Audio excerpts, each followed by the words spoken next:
He walked among mortals as a humble wanderer, cloaked in grey and leaning on a weathered staff. But behind those kind eyes burned a light older than the sun and fiercer than the fires of Mount Doom. What secret strength did Gandalf carry beneath his simple guise? And why did even the Dark Lord himself fear what the wizard might become if unleashed? I first heard whispers of Gandalf's true nature in the archives of Minas Tirith, years after the War of the Ring had ended.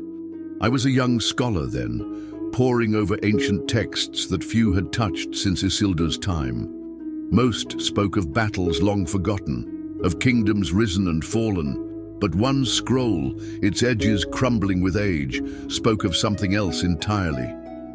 5 came from across the sea, it read, clothed in the bodies of old men. But they were not men. They were fire and wisdom incarnate, bound by chains of their own making.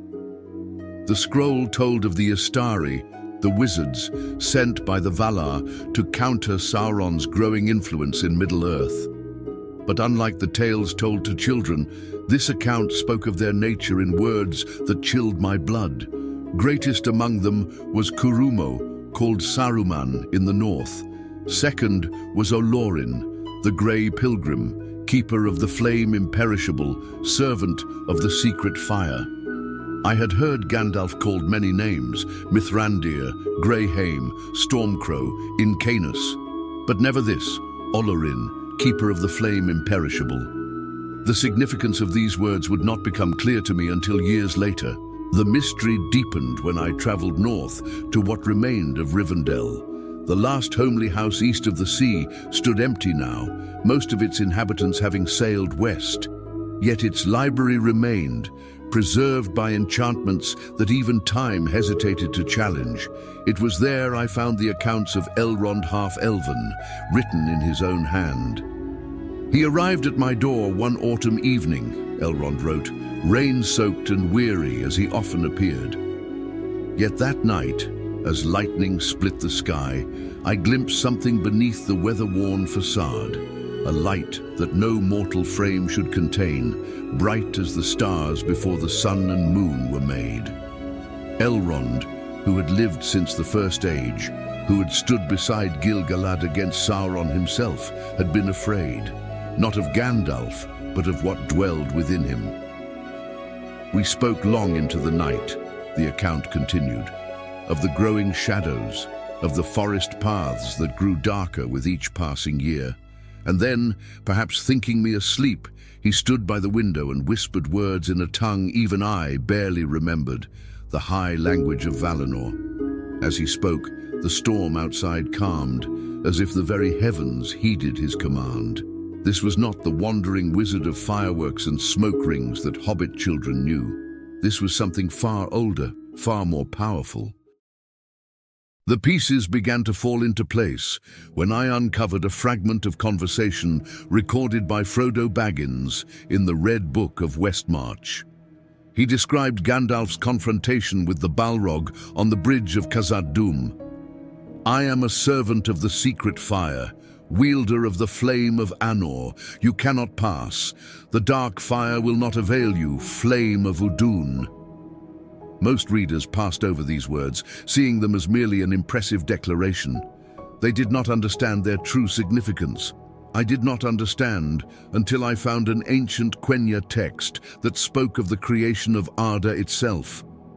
In the beginning was Eru the One, who in Arda is called Ilúvatar, and he made first the Ainur, the Holy Ones, that were the offspring of his thought, and Eru kindled within them a flame, a portion of his own eternal spirit, the secret fire that gives life and reality.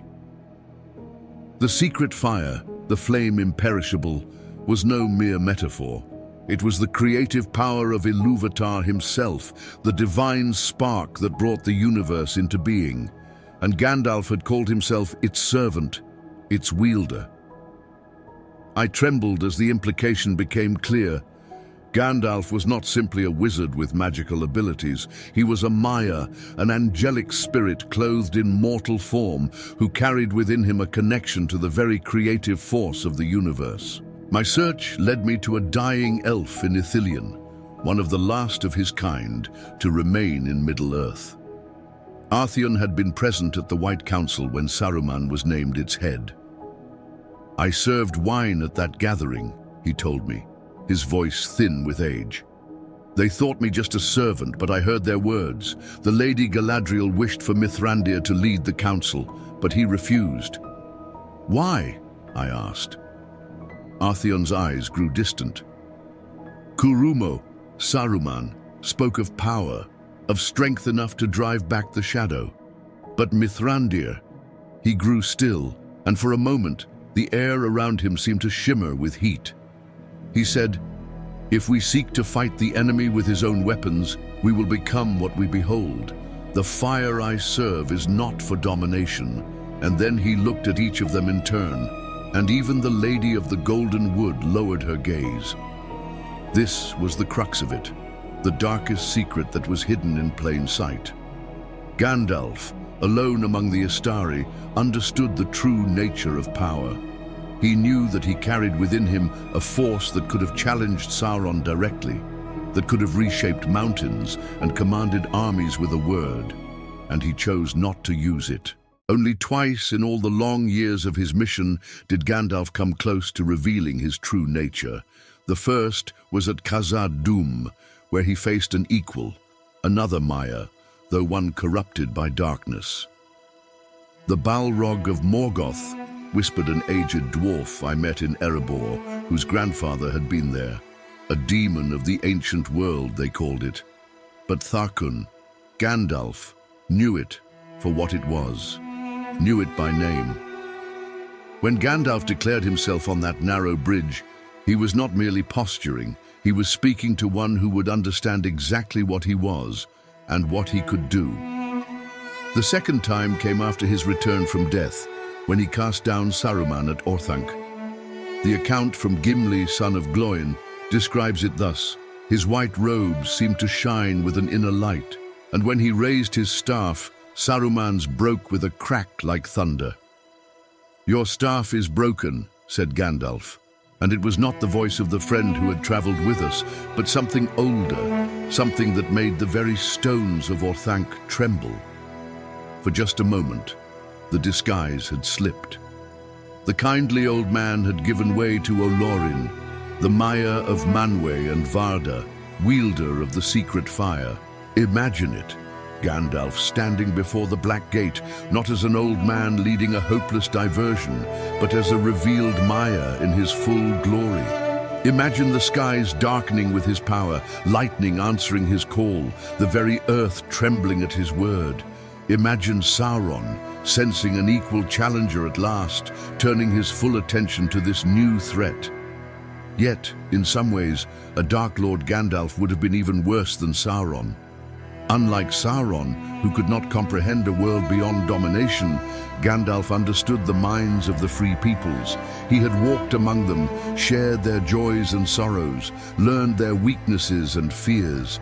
He would not have ruled through brute force alone, but through persuasion, wisdom, and a terrifying sense of moral righteousness. Tolkien himself foresaw this chilling possibility. In letter 246, he described how Gandalf as Ring Lord would not have become a mere tyrant like Sauron, but something far more insidious. Gandalf as Ring Lord would have been far worse than Sauron. He would have remained righteous, but self-righteous. He would have continued to rule and order things for good, and the benefit of his subjects according to his wisdom, which was and would have remained great. This is the ultimate horror. A world where evil is no longer distinguishable from good, where oppression is justified in the name of righteousness. Imagine a Middle-earth where people are forced to do good under pain of death, where free will is crushed under the weight of an all-knowing, all-controlling wisdom. As Tolkien chillingly concluded, Sauron multiplied evil, but he left good clearly distinguishable from it. Gandalf would have made good detestable and seem evil. A moral dictatorship, where the pursuit of righteousness becomes a form of tyranny, this would have been the true nightmare of a ring-wielding Gandalf.